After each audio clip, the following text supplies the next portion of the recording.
populasinya normal, ini formula ini ya itu berlaku untuk berapapun nilai n ini ya.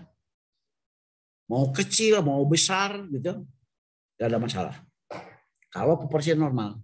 Tapi begitu kita tidak tahu populasinya, atau kita tahu tapi bukan normal, maka n-nya harus kita besarkan. Jangan mengambil n yang kecil. Pertanyaan mungkin seberapa besar? Ya, seberapa kecil? Nah, kita elaborasi nanti. Ya.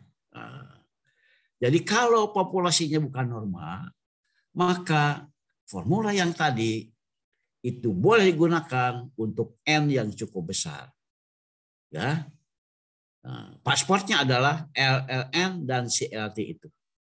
Seberapa besar n? Lagi-lagi ini pertanyaan filosofis ya.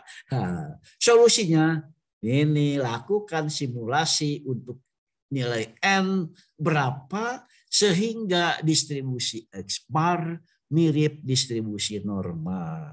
Nah ini Mas Ino ya. Ketemu lagi dengan simulasi. Simulasi di sini diperlukan ya untuk beberapa nilai n sehingga kita yakin kalau n-nya sekian itu distribusi X bar sudah mirip dan normal. Jadi tidak ada rumus yang mengatakan kalau n-nya 30 boleh normal. Enggak ada, itu rumus dari mana itu? Itu rumus zaman kuno dulu sebelum komputer maju. Ya. N30 oke, normal. Itu sekali lagi sebelum komputer maju. Ya. Sekarang komputer sudah sangat hebat, sudah ada high performance komputer, ya. Paket-paket statistik sudah ada, lakukan saja simulasi. Jadi misalkan saja, apakah N30 cukup untuk didekati normal? Saya lakukan simulasi. Nanti dari N30, kita lihat perilakunya begini, loh kok jauh, masih jauh dari normal. Stop. Jangan. Kita coba N50. 50 sudah lebih mirip. Tapi coba kita N100. Wah, ini N100 oke lah. Nah, ya. Nah, oke lah. Artinya tatkala mengatakan oke lah, itu deviasinya sudah sangat kecil. Sudah dapat kita terima. Ya, gitu. Nah, ini Mas Luhung lain kali kita bicara tentang simulasi ya, Mas Luhung ya. Ya, bagaimana melakukan simulasi. Baik, Prof. Gitu. Diprogramkan, ya. Prof. Ya.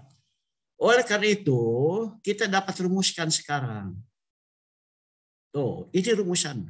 Ukuran sampel N ditentukan oleh deviasi standar dari populasi, sigma, presisi atau MOE, dan konstanta Z, titik kepercayaan, yang nilainya tergantung dari tingkat kepercayaan, 1 minus alfa.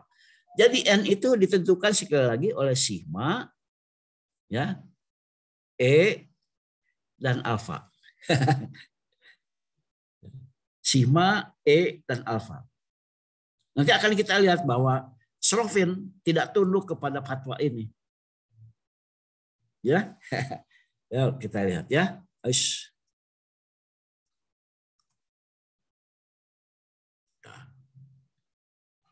Nah, sekarang coba kita lihat untuk sampling design yang khusus yang biasa digunakan oleh teman-teman ilmu sosial. Ya. Jadi mari kita lihat secara spesifik ya, lihat kasus populasi tak berhingga dan populasi berhingga. Populasi tak berhingga itu atau finite population bisa berupa populasi tak terbilang uncountable, bisa populasi terbilang countable. Ya. Gitu. Countable tapi ujungnya kita tidak tahu. Seperti apa? Seperti misalkan populasi badak di ujung kulon. Kita tidak tahu ya ada berapa. Ya. Tapi yang jelas berhingga. Gitu. Nah, itu biasanya dimasukkan ke dalam model populasi tak berhingga karena kita tidak tahu ujungnya. Populasi penduduk Indonesia ini lebih banyak daripada populasi badak ya. Ya. Nah, tapi kita tahu, ada 270 juta sekian. Nah, itu masuk ke dalam countable population. Ya, gitu. Nah, inilah. Ya, jadi terminologi itu perlu diketahui agar supaya kita tepat masuk ke dalam desain yang kita inginkan. Oke.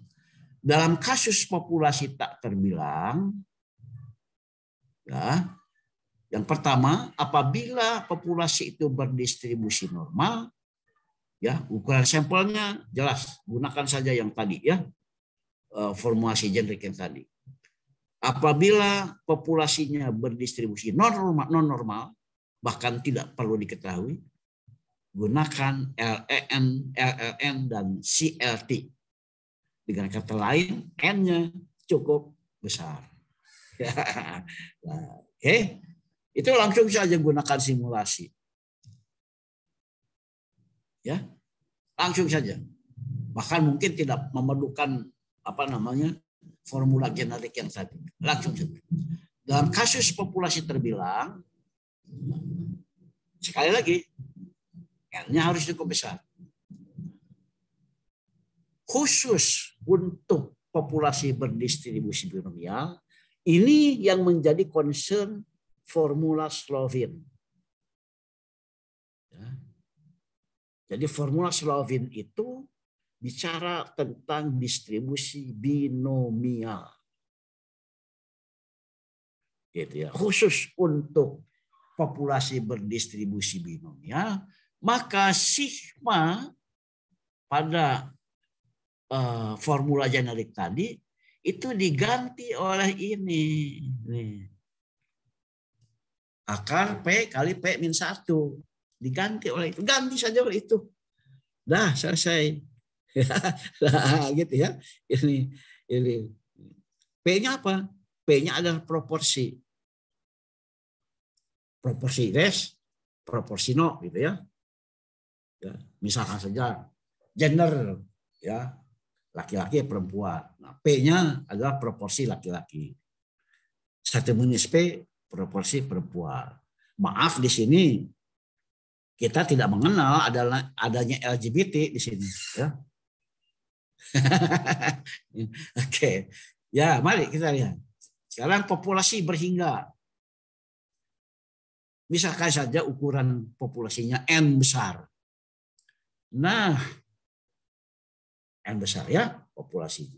Jadi artinya banyaknya anggota populasi itu kita tahu persis N besar. Dengan sampling pengembalian, variansi min sampel ini atau standar deviasinya adalah akar dari ini. Ya. Nah, inilah yang menjadi concern dari Slovin. Ya, populasinya berhingga, samplingnya tanpa pengembalian. Gitu ya. Jadi ini kunci-kuncinya. Nah, bukti ini, wah itu banyak di buku-buku ya, literatur bukti, dan ini sudah sangat terkenal. Tidak perlu saya turunkan lah, ya. Nah, jika variansi X bar ini nih, jika yang ini ya, nih, disubstitusikan ke dalam formula generik yang tadi, ya, maka secara umum besarnya N itu diberikan oleh ini. Ya. Nah, ini adalah formula generik ya untuk populasi berhingga. Kalau yang tadi itu formula generik untuk apapun populasinya. Ya. Sekarang ini adalah populasi yang saya beri highlight, populasi berhingga. Ya. Nah, atau ini. Nah, ini ya. Itu. Jadi begitu populasinya berhingga, maka populasi generiknya gunakan ini. Distribusinya apa namanya? Apa saja nih ya, masih apa saja. Ya. Distribusinya apa saja? Z ya. Sigma nih. Nah, ini yang digunakan. Gitu. Nah, secara khusus jika populasinya itu binomial, ya, jadi X berupa proporsi atribut, maka rumus generiknya itu tinggal mengganti sigma kuadrat di sini oleh P kali P-1. Nah, Slovin itu berada di bawah ini, ya, formula Slovin itu berada di bawah formulasi generik ini, begitu ya, dengan mensubstitusikan P kali 1 minus P pada sigma kuadrat. Ya. Jadi sekali lagi saya ingin tekankan, formulasi generik inilah yang biasa digunakan oleh para periset bidang social sciences. Mudah-mudahan sekarang jadi clear ya. Ini formulasi generik ini. Oke. Ada pertanyaan sampai sini? Silakan kalau ada. Prof, tanya lagi boleh Prof dari Ino. Silakan Mas Ino. Ya, Prof, itu yang saya mau ketinggalan mungkin tadi ya. Kalau untuk yang formula generik yang tak berhingga yang mana ya Prof ya? Kalau ini kan yang berhingga ya. N sama dengan. Kalau yang tak berhingga yang mana ya Prof? Maaf saya tadi kelewat ya. Sebenarnya ini nih yang tak berhingga. Ya. Formula generiknya Prof. Ya. Nah, ini dia. Oh ini. Oh ya, baik. Terima kasih Prof. Ini ya. Ini yang tak berhingga. Lebih mudah, Mas Eno. Begitu bicara tak berhingga itu lebih mudah. Lebih sederhana ya. Oke. Baik, silakan. Kalau masih ada lagi kawan-kawan yang lain, silakan. Ya. Nah, sekarang sudah paham ya sampai di sini nih, ya. Jadi silakan gunakan ini. Ya. Silakan gunakan yang ini. Karena biasanya populasinya berhingga. Ya. Dalam populasi berhingga gunakan yang tadi ya. Nah, baik. Tapi nanti saya berikan ini. Maaf lagi Prof, tanya lagi Prof. Ya. Prof, tadi kan dikatakan pakai pilot study ya Prof ya untuk menaksir standar deviasi ini Sigma. ya. Sigma ini ya. Itu berapa yang kita pakai ya? 30K, 40K atau 20K cukup? Ya. Maaf ya. Prof. Bagus ini. Pertanyaan bagus. Very curious. You are very curious. Bagus sekali dan saya senang sekali. Begitu ya. Nah, ini dia. Yang bagus pertanyaan. Bagaimana melaksanakan pilot survey ya? Nah, begini Mas Ino. Ya, ini konsensus ya. Konsensus. Dan itu ada di buku ini saya tuliskan ya bukunya ya supaya tidak lupa. Silakan baca buku Bob E. Hayes. Kalau nggak salah ini buku klasik nih Mas 1998 kalau tidak salah ya. Gitu. Judulnya adalah Measuring Customer Satisfaction. Bukan buku matematik ini. Bukan buku statistik. Ini betul-betul buku manajemen. Ya. Khususnya quality management. Bob Hayes Measuring Customer Satisfaction. Silakan di Google saja ya. Nah, para ahli statistik menyarankan ya untuk pilot survey itu cukup dengan mengambil 12 orang expert. Gitu ya. Jadi pilot survey itu sederhana sekali.